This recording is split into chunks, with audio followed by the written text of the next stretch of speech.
오늘의 말씀은 무덤 밖에서 울던 마리아가 천사들과 예수님을 만나고 제자들에게 주님을 본 일과 주님이 하신 일을 말씀하십니다. 안식 후 첫날 제자들이 모인 곳에 예수님이 오셔서 너에게 평강이 있을지어다 하시며 손과 옆구리를 보이시니 제자들이 기뻐하는 것이죠. 예수님은 그들에게 성령을 받으라 말씀하십니다. 연못바다에 애벌레들이 모여 살고 있었습니다. 그런데 그들은 연꽃줄기를 타고 물 위로 올라간 수많은 자기들의 친구들이 함흥차사가 되어 돌아오지 않는 이유가 몹시 궁금했습니다. 그래서 그들은 다음부터 누구든지 일단 물 위로 올라간 후에는 반드시 연못 속으로 되돌아와 자신들에게 일어났던 일들을 이야기하도록 서로 굳게 약속했습니다. 그들 중 하나가 연꽃줄기를 타고 올라와서 물 위에 떠있는 연꽃의 넓은 잎사귀 위에 앉아 완전히 탈바꿈하여 아름다운 날개를 가진 잠자리로 변했습니다. 그는 친구들과의 약속을 지키기 위해서 물속으로 들어가려고 했으나 도저히 불가능했습니다. 그는 할 수 없이 연못 위에 날아다니면서 연못 속에 있는 친구들을 내려다 볼 수밖에 없었습니다.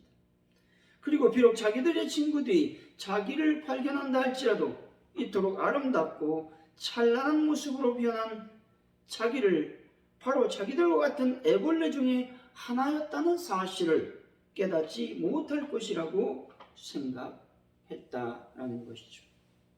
우리 인간의 죽음도 이와 같은 탈바꿈이라고 할 수 있는데, 우리가 비록 세상을 떠난 사람들의 모습을 볼 수 없고 또한 그들과 이야기를 나눌 수 없다고 해서 그들이 더 이상 존재하지 않는다고 말할 수는 없다는 것입니다. 뿐만 아니라 이 애벌레와 잠자리의 이야기는 성도의 영적 변화의 모습을 보여주고 있는 것이죠. 다시 말해서 성령 충만을 받아 중생의 감격과 기쁨을 산다 할지라도 죽음 이후에 우리의 모습을 상상하기가 참 쉽지는 않습니다. 성령 충만하다 중생의 감격과 기쁨을 누리게 된다면 우리는 근심하고 염려하고 애벌레와 같은 옛사람으로서의 상상할 수차 알 수 없는 영광의 세계에서 잠자리처럼 헐헐 날며 살게 될 것임을 믿으시길 바랍니다. 이것이 부활을 믿는 자들의 축복된 삶인 것이죠. 주님을 사랑하는 자들이 받을 복은 과연 어떤 것인지 오늘 본문을 통해서 하나님의 은혜를 나눕니다. 첫째로 예수님의 부활을 경험할 수 있는 축복을 받게 된다는 것입니다. 18절입니다. 제가 읽어드립니다. 막달라 마리아가 가서 제자들에게 내가 주를 보았다 하고 또 주께서 자기에게 이렇게 말씀하셨다 이러니라. 막달라 마리아는 주님을 간절히 사랑했습니다. 그래서 예수의 무덤에 찾아갔던 것이죠. 다시 말해 예수님 무덤에 먼저 도착한 사람도, 부활의 주님을 먼저 만난 사람도 막달라 마리아였습니다. 막달라 마리아는 7 귀신 들렸던 여인이었지만 그녀는 예수님을 만나 고침을 받은 후에 예수님을 진심으로 사랑하는 제자가 되었던 것이죠. 이렇게 주님을 사랑했더니 부활하신 주님께서 먼저 막달라 마리아에게 나타나셨습니다. 이로써 마리아는 부활의 첫 증인이 되었습니다. 잠언서 8장 17절입니다. 나를 사랑하는 자들이 나의 사랑을 입으며 나를 간절히 찾는 자가 나를 만날 것이니라 말씀합니다. 하나님의 사랑을 입으려면 하나님을 사랑해야만 되는 것입니다.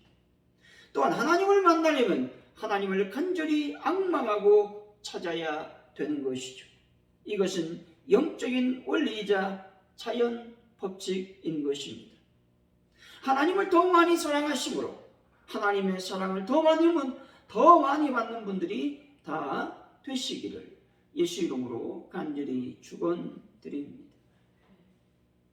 주님을 사랑하면 둘째, 두려움이 사라지고 평강의 삶을 누리게 된다는 사실입니다. 19절입니다.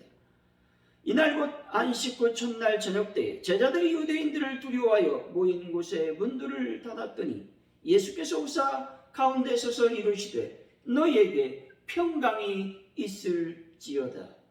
아멘. 제자들은 예수님의 십자가 처형으로 말미암아 자신들에게 피해가 올지 않을까 두려움에 사로잡혀 있었습니다.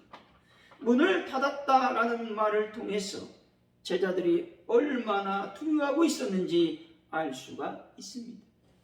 그런데 예수님은 두려움에 떨고 있는 제자들 앞에 나타나셨습니다.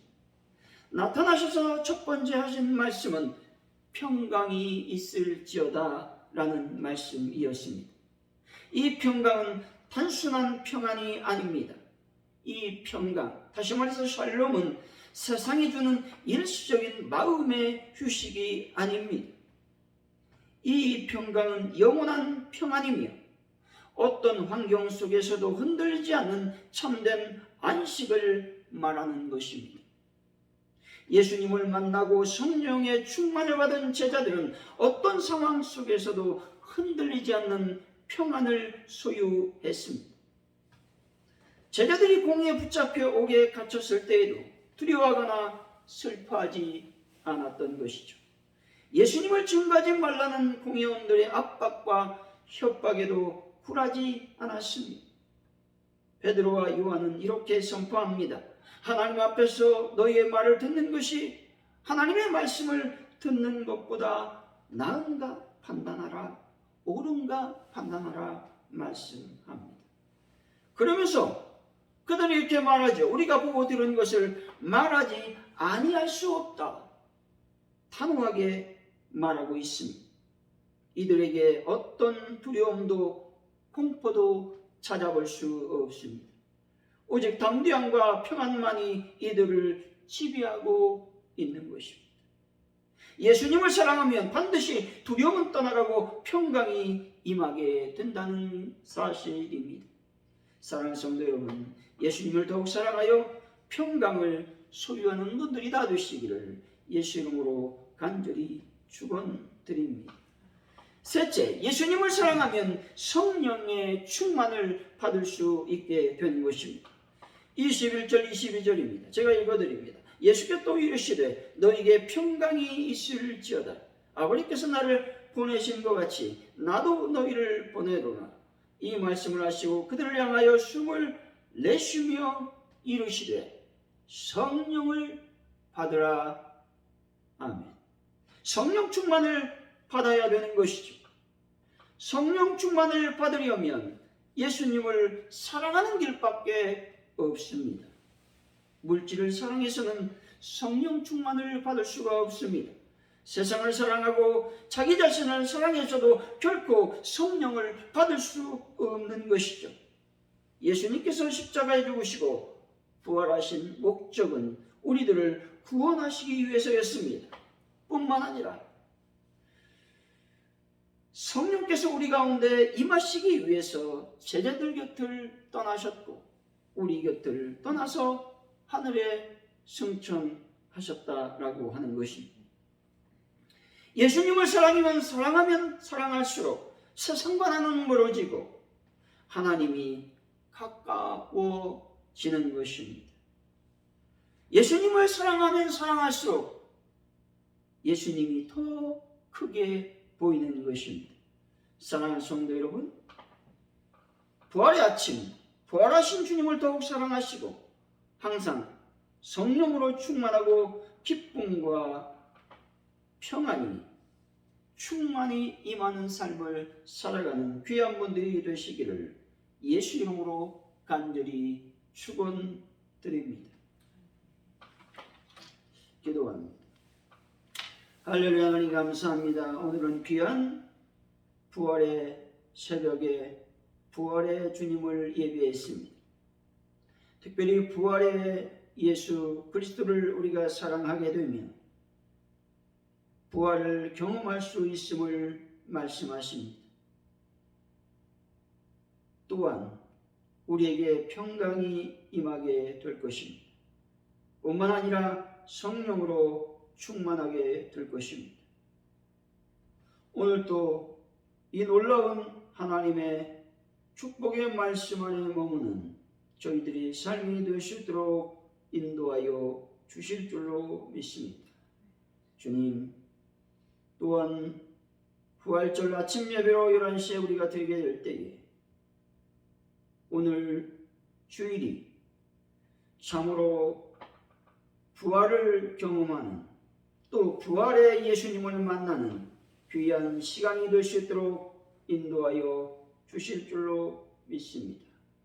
영광을 받아 주옵소서. 예수 그리스도 이름으로 간절히 기도를 드리오며 지금은 우리 주 예수 그리스도의 은혜와 아버지 하나님의 거룩하신 사랑하심 성령님의 인도하시고 말씀하시고 위로 교통 충만하시니 오늘 하나님의 말씀을 듣고 내가 예수 그리스도를 더욱더 사랑하고 부활의 주님을 만나기 위해서 간절히 앙망함으로 오늘 이 새벽 또 주일 아침 예배를 드림으로 예수님을 만나겠습니다. 부활을 경험하겠습니다. 결단하는 여기 계신 모든 분들의 마음 중심이 그 머리 또 자녀들과 후손들 가운데 지금으로부터 영원토록 함께 하시기를 간절히 축원드립니다. 감사합니다. 오늘은 또 예배가 있으니까 그냥 기도하실 분 기도하시고 좀 일찍 하도록 하겠습니다. 우리 한번 옆 사람과 인사하겠습니다. 주님의 부활을 축하드립니다. 주님의 부활을 축하드립니다.